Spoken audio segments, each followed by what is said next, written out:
Olá, como você está? Espero que você esteja bem.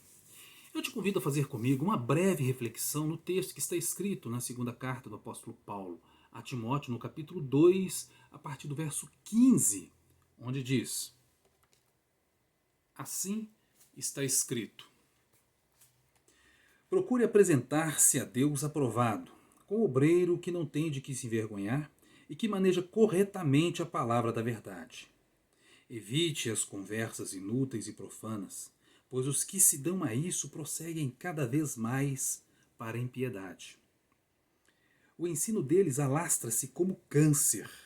Entre eles estão Himeneu e Fileto. Estes se desviaram da verdade, dizendo que a ressurreição já aconteceu, e assim alguns perverteram a fé. Entretanto, o firme fundamento de Deus permanece inabalável e selado com essa inscrição: o Senhor conhece a quem lhe pertence. E todo aquele que confessa o nome do Senhor, afaste-se da iniquidade. Numa grande casa há vasos, não apenas de ouro e prata, mas também de madeira e barro. Alguns para fins honrosos, outros para fins desonrosos. Se alguém se purificar dessas coisas, será vaso para a honra, santificado, útil para o Senhor e preparado para toda boa obra. Fuja dos desejos malignos da juventude e siga a justiça, a fé, o amor e a paz com aqueles que, de coração puro, invocam o Senhor. Evitem as conversas tolas e inúteis, pois você sabe que acabam em brigas. Ao servo do Senhor não convém brigar, mas sim ser amável para com todos, apto para ensinar, paciente. Deve corrigir com mansidão os que lhe opõem, na esperança de que Deus lhes conceda o arrependimento, levando-os ao conhecimento da verdade, para que assim voltem à sobriedade e escapem da armadilha do diabo que os aprisionou para fazerem a sua vontade. Muito bem, queridos. O que nós aprendemos com este texto? Nós aprendemos sobre as características do obreiro aprovado. Obreiro. O que é obreiro? Trabalhador, operário, pessoa que pratica ou planeja uma obra. Uma pessoa que faz. A palavra de Deus nos revela que todos nós, os que creem, somos obreiros, somos trabalhadores do Senhor. Contudo, essa mesma palavra nos diz que devemos nos apresentar a Deus, não como qualquer um, não de qualquer maneira, não de qualquer jeito, não como qualquer obreiro, mas como obreiro aprovado. E um obreiro aprovado tem que ser aprovado por Deus.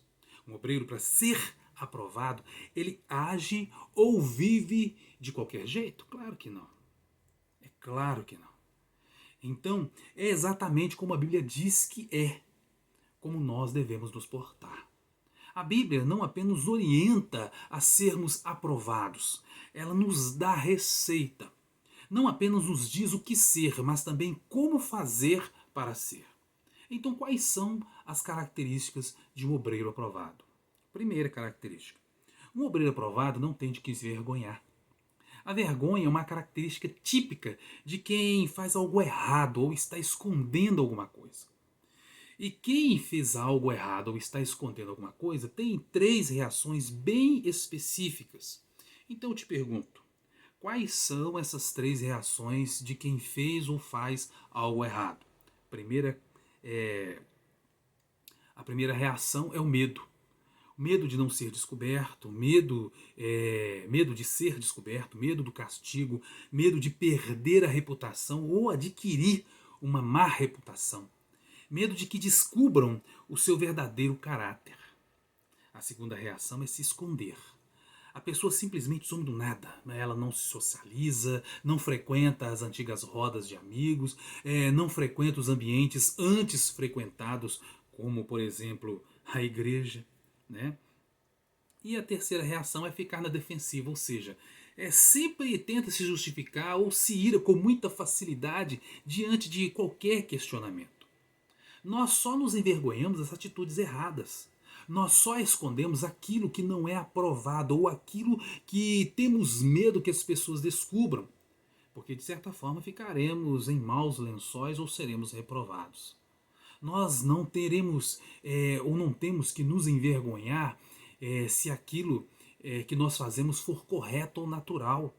Nós não temos que nos esconder ou fazer escondido aquilo que, se aquilo que nós fazemos for lícito, for legal, ético e moral. Como Jesus disse no Evangelho, segundo o apóstolo João, no capítulo 3, verso 20 e 21, onde está escrito: quem pratica o mal odeia a luz e não se aproxima da luz, temendo que as suas obras sejam manifestas. Mas quem pratica a verdade vem para a luz para que se veja claramente que as suas obras são realizadas por intermédio de Deus. Quem se esconde nas trevas é porque tem medo da luz. O que o apóstolo Paulo diz em sua carta a Tito, no capítulo 2, a partir do verso 7. Assim está escrito: torna-te pessoalmente padrão de boas obras. No ensino, mostra integridade e reverência, linguagem sadia e irrepreensível, para que o adversário seja envergonhado, não tendo indignidade nenhuma para dizer a nosso respeito. Olha que interessante. Se você fizer o que é certo, se você fizer o que glorifica a Deus, as pessoas não terão argumento para falarem mal de você. E se falarem mal, terão que inventar. E se inventarem mentiras a teu respeito, elas serão envergonhadas por falarem mal de você, pois a verdade sempre vem à tona. Como o próprio Deus fala no Salmo 37, a partir do verso 5, onde está escrito: entrega o teu caminho ao Senhor, confie nele e ele agirá. Ele deixará claro como a alvorada que você é justo e como o sol do meio-dia que você é inocente. As pessoas serão envergonhadas e ficam com vergonha de falar mal de nós quando a nossa conduta é irrepreensível. É por isso que o obreiro aprovado não tem do que se envergonhar, porque o obreiro aprovado faz o que é certo, faz o que tem que ser feito e faz o que é correto, justo, faz o que é leal, faz o que está descrito na palavra de Deus. Irão aparecer os fofoqueiros para falarem mal de você, mas essas são pessoas sem caráter, sem credibilidade, que não merecem nenhum tipo de atenção. E lembre-se, maior é o que está em nós. Quais são as características de um obreiro aprovado? Segunda característica: maneja corretamente a palavra da verdade. É de qualquer jeito? É de qualquer maneira? É de qualquer forma? É claro que não. É com excelência. O que acontece com um soldado desarmado no meio da guerra? Morre. O que acontece com um soldado que não sabe manejar a sua arma? Morre. E por que ele morre? Falta de conhecimento, negligência. Na vida espiritual é a mesma coisa. No livro do profeta Oséias, no capítulo 4, verso 6, está escrito: o meu povo está sendo destruído porque lhe falta conhecimento. Porque tu, ó sacerdote, rejeitaste o conhecimento, também eu te rejeitarei para que não sejas sacerdote diante de mim, visto que te esqueceste da lei do teu Deus, também eu me esquecerei dos teus filhos. No Evangelho, segundo o apóstolo Mateus, no capítulo 22, verso 29, também está escrito: respondeu-lhes Jesus: errais por não conhecer as Escrituras e nem o poder de Deus. Falta de conhecimento leva ao erro, falta de conhecimento leva à morte, morte física e espiritual. É importante conhecer, manejar bem, decorar versículos, lembrar dos 5 dedinhos do devocional da Palavra de Deus, ouvir, ler, estudar, meditar e aplicar. Ouvir, porque o crer vem pelo ouvir. Ler, porque precisamos conferir se o que está escrito na Bíblia, se aquilo que nós ouvimos realmente está escrito na Bíblia, a palavra de Deus. Estudar para guardar na mente, para trazer à memória aquilo que nos dá esperança. Meditar para guardar no coração, para assim não pecarmos contra o Senhor. Aplicar, porque quando pregamos o que não vivemos, só revela que somos hipócritas. Lembra do Salmo número 1? Bem-aventurado o homem que não anda segundo o conselho dos ímpios, não se detém no caminho dos pecadores, nem se assenta na roda dos escarnecedores. Antes o seu prazer está na lei do Senhor, e na sua lei medita de dia e de noite. Ele é como a árvore plantada junto à corrente de águas, que no devido tempo dá o seu fruto, e cuja folhagem não murcha. E tudo quanto ele faz será bem-sucedido. Os ímpios não são assim. São, porém, como a palha que o vento dispersa. Por isso os perversos não prevalecerão no juízo, nem os pecadores na congregação dos justos, pois o Senhor conhece o caminho dos justos, mas o caminho do ímpio perecerá. Quais são as características do obreiro aprovado? Terceira característica: evita as conversas inúteis e profanas. O que são conversas inúteis e profanas? São conversas que não vão te levar para lugar nenhum. Exemplo: vamos abrir um simpósio ou um congresso para se discutir o sexo dos anjos. É uma coisa inútil, não vai levar ninguém a nada e a lugar algum. É aquele tipo de conversa que não edifica ninguém, onde ninguém sai edificado. Ah, o meu time é o melhor, o meu carro é o melhor, a minha denominação é o melhor. Acaba por se tornar uma disputa de vaidade, onde ninguém sai edificado. Muito pelo contrário. Acaba acontecendo aquilo que Paulo fala no verso 23. Brigas e mais brigas. Por exemplo, tinha dois caras, Himeneu e Fileto. Os caras cismaram que a ressurreição já havia acontecido. Porque quando Jesus morreu, várias pessoas ressuscitaram e se levantaram dos túmulos. Então esses homens começaram a espalhar, né, a notícia que Jesus já havia retornado, já havia ressuscitado.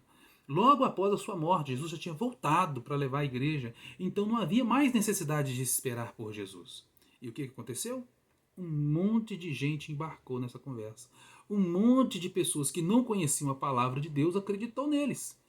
E não é muito diferente dos dias de hoje, onde existe o evangelho verdadeiro, né, que exige cruz e renúncia, mas também existe o falso evangelho, que é o evangelho da conveniência, da complacência, do nada a ver, da prosperidade, um tipo de evangelho que se pode tudo e com o qual estão barateando a graça de Deus. Um falso evangelho que alimenta conversas profanas, além das fofocas, das murmurações, das maledicências, sem falar nas heresias, e são muitas heresias que existem por aí. Tudo isso são conversas profanas. Mas como obreiro aprovados de Deus, o que devemos fazer? Está escrito nos versos 24 a 26 do nosso texto principal, onde diz: ao servo do Senhor não convém brigar, mas sim ser amável para com todos, apto para ensinar, paciente, deve corrigir com mansidão os que lhe opõem, na esperança de que Deus lhes conceda o arrependimento, levando-os ao conhecimento da verdade, para que assim voltem à sobriedade e escapem da armadilha que o diabo preparou, né, os aprisionou para fazerem sua vontade. É exatamente o que o servo de Deus deve fazer. Um obreiro aprovado não bate boca com o inimigo. Um obreiro aprovado dá exemplo com a própria vida. Muitas pessoas estão aprisionadas por Satanás e precisam ser libertas. E como servos do Senhor, precisamos nos lembrar de que esta guerra não é contra a carne, mas sim contra principados, potestades, príncipes do inferno.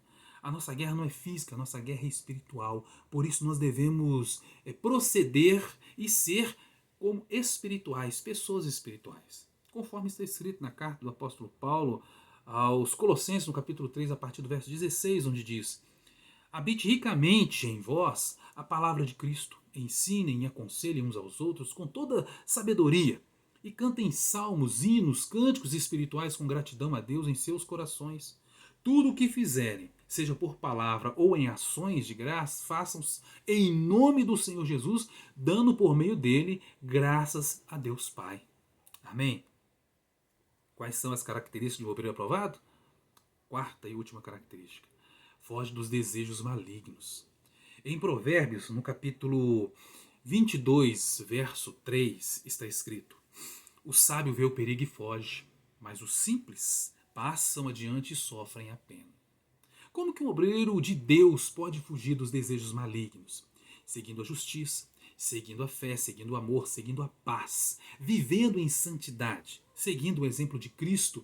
E para seguir o exemplo do Mestre, nós temos que nos relacionar com Ele. Seja na oração, seja na leitura da palavra de Deus, seja cultuando a Deus, ou a Jesus, ao Espírito Santo, em espírito e em verdade. Pois quanto mais cheio de Deus você for, mais vazio do mundo você será. E menos risco você terá de cair, porque o Senhor Jesus sempre te livrará e sempre te sustentará com as mãos. Amém? Os versos de 2 Timóteo, no capítulo 2, a partir do verso 19 ao 19 a 21, são um fechamento para esse tema. Assim está escrito: entretanto, o firme fundamento de Deus permanece inabalável e selado com essa inscrição: o Senhor conhece quem lhe pertence. E afaste-se da iniquidade todo aquele que confessa o nome do Senhor. Numa grande casa há vasos não apenas de ouro e de prata, mas também de madeira e de barro. Alguns para fins honrosos, outros para fins desonrosos.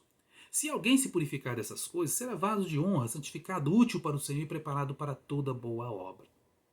Então não se engane.